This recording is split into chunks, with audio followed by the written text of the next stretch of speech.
Part 7. Echoes in the Highlands. You never quite realize how loud a city is until you leave it behind. Scotland, cold still, ancient in a way that London can never fake, welcomed us back not with open arms, but with a slow nod.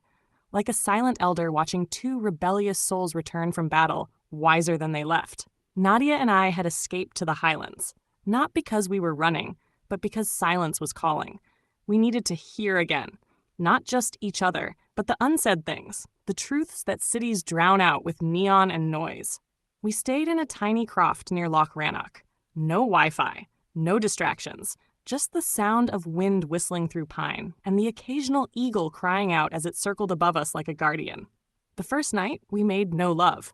Instead, we lay under wool blankets, bodies close, eyes wide open, listening. The second night, we found ourselves down by the loch, barefoot on mossy stones, watching our breath dance into the freezing air. Nadia whispered, "It's like time forgot itself here." I replied, "Good, let's forget too." And we did. Not forget what we'd done, but who we thought we were supposed to be. No longer seducers or explorers, just beings, raw, unfiltered, spiritual.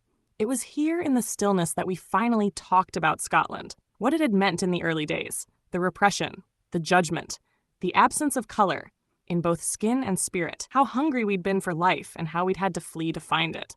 Nadia spoke of her first time seeing a black man on the train in Edinburgh.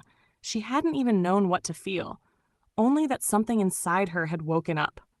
Not lust, something older, an ancient pulse, recognition. I shared the shame I'd felt once back then, the way others looked when they saw us with our lovers in public, like we were breaking some unspoken contract. But here in the Highlands, there were no eyes, only trees, and trees don't judge. We made love on the third night, slow, reverent, like it was the first and last time, not out of hunger, but devotion.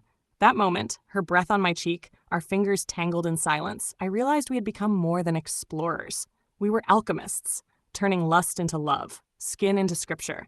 The Highlands changed us. It reminded us that sex at its highest form is ritual, not always loud, not always wild, but always sacred.